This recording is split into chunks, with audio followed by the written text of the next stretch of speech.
What's up, guys? This is just going to be a pretty basic tutorial for how to access the dark web using Tor. It's actually inspired by one of my friends who told me that he recently went onto Tor, but he wasn't really able to find anything. So if you've ever been in that position, then this is going to be the guide for you. Now, of course, you're going to need the Tor browser bundle, which can be downloaded from torproject.org/download. So just go ahead and download whichever one you want to use. Also, another way you could potentially access Tor is using Brave. So if you go to this hamburger menu here and you go down to, right here, new private window with Tor. So this is going to connect to the Tor network using Brave. Now, I don't really recommend accessing Tor this way, especially if you're going to be really doing anything on Tor besides exploring, because when you use Brave, people can kind of tell that you're using Brave. You know, your user agent is going to look a little different than someone using the proper Tor browser bundle. So it can be bad for OPSEC. Just, you know, it's not recommended to do this, but it is technically possible. But anyway, let's go to what is recommended. So when you first open up Tor, it's going to look something like this. And you just click connect, and bam, now you are connected to Tor using the Tor browser bundle. So easy parts out of the way, but how do we really get to the dark web? Well, really, the dark web is just websites and services that end with .onion instead of .com or .org, and you can only access them using special browsers like Brave when connected to Tor or the actual Tor browser.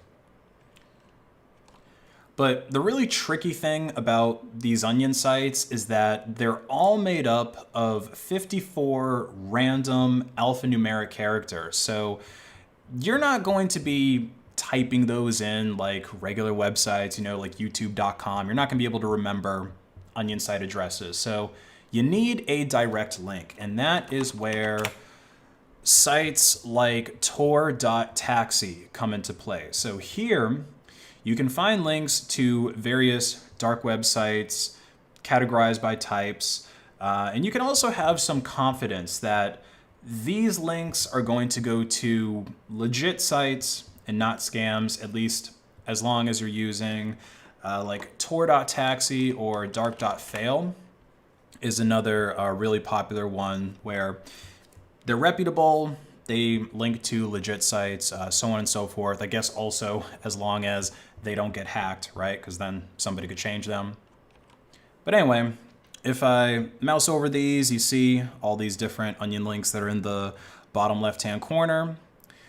And some things that you might want to take a look at here, especially if you're new to Tor, is things like the Darknet Bible.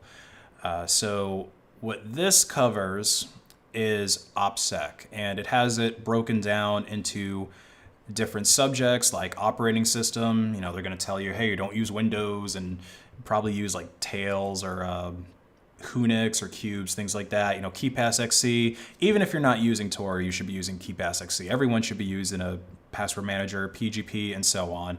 But this goes a little bit beyond the scope of this tutorial, right? We just want to kind of explore the dark web. Oh, and one other thing that I just want to mention while I'm thinking about OPSEC, because I see so many beginners asking this, if they need a VPN or whether it's good to use a VPN with Tor. Like, I guess people connect to a VPN and then they go and connect to Tor. And the answer is no, okay? When you're using Tor, you're already getting way better anonymity than any VPN could possibly provide you. The only possible benefit that you might get with using a VPN with Tor is that if you live in a country that blocks Tor, or you're using an internet connection where the network administrator is blocking Tor, then using a VPN would be able to go around that. However, there's already options to get around the censorship built into Tor. So if we go into their hamburger menu, and I think it's in settings and connection. So bridges, okay? Bridges already accomplished that for you. So if you're in a country that censors Tor, you're using a network that censors Tor, try using this to get around it. No reason to use a VPN with Tor. That's just, I have no idea who is responsible for starting that silly trend, but I see it all the time when people are talking about Tor. Oh, do I need a VPN? No, you don't. So let's start looking at some search engines to actually find some stuff. Now, the only real dark web search engine in here is Phobos. DuckDuckGo, that's a clear web search engine you guys are probably familiar with, but this is just their onion domain. And by the way, lots of sites on the clear web also have onion domains available. You'll be able to see that in the upper right-hand corner. So like Tor Taxi here, if I click on that purple onion domain available, it changes to the onion link, and now we have a little bit better anonymity because now we're not having to go to an exit node to get to this website, which I don't really like exit nodes because personally I think a lot of them are operated by law enforcement, but that's, again, beyond the scope of this video.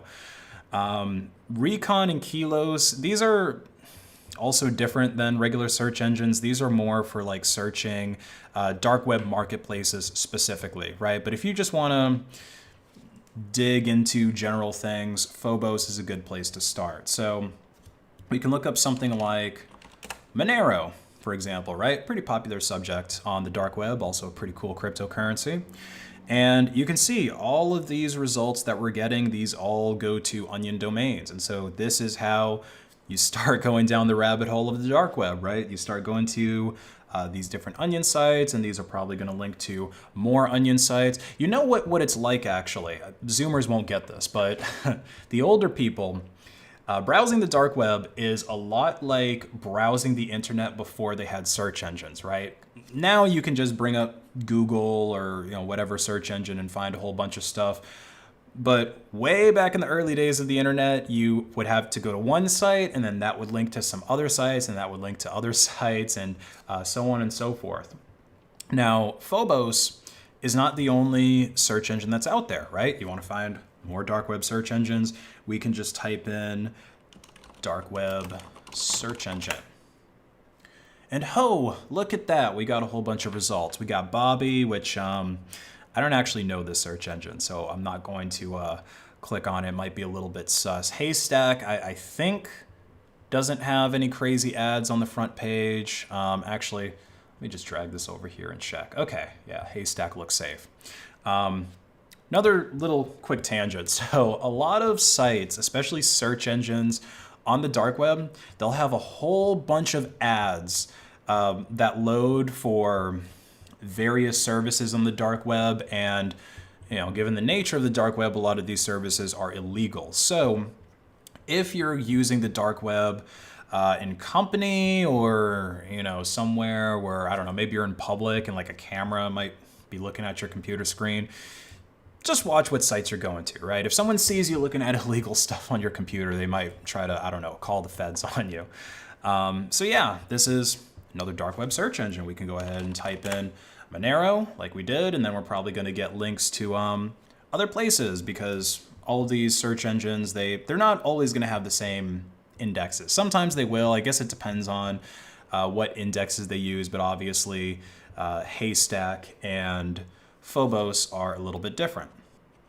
Okay, so now that you've found some stuff, how do you save this, right? Because chances are, if you're just starting to explore Tor, especially if you didn't know about Tor Taxi and Haystack and Phobos and all these things, you're probably going to be going on a days, maybe even weeks long expedition, looking up all kinds of different stuff. I mean, I remember back when I was in high school and I first learned about Tor, that was like what I did for probably a month, maybe 2 months. Like no video games, like no nothing else. I just wanted to explore the dark web. It was cool.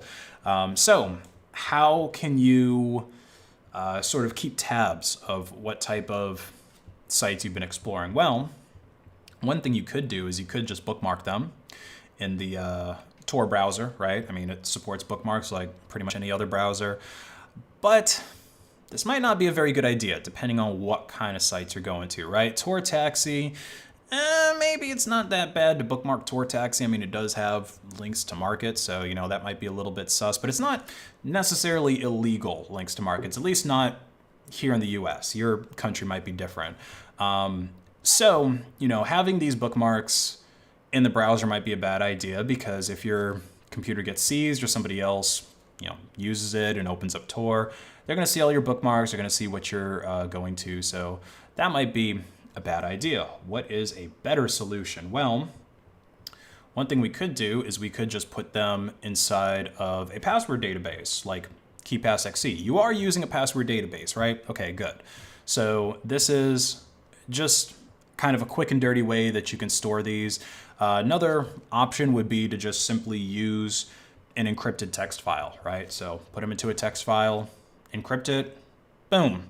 Nobody's going to be able to access that without the password. So that way you can store these links, but they're going to be safe and they're not going to compromise you in any way if somebody gets access to your computer, as long as they're not able to break into your password database, which of course you want to use super duper secure master password for that, and probably also two-factor with like a key file or a YubiKey if you have one. So there you go. Now you're able to start browsing the dark web. Have fun, and watch out for scams, watch out for hackers, and obviously don't give anybody your address on Tor. That's going to be a bad idea. Like and comment to hack the algorithm. Follow me on Odyssey, and have a great day.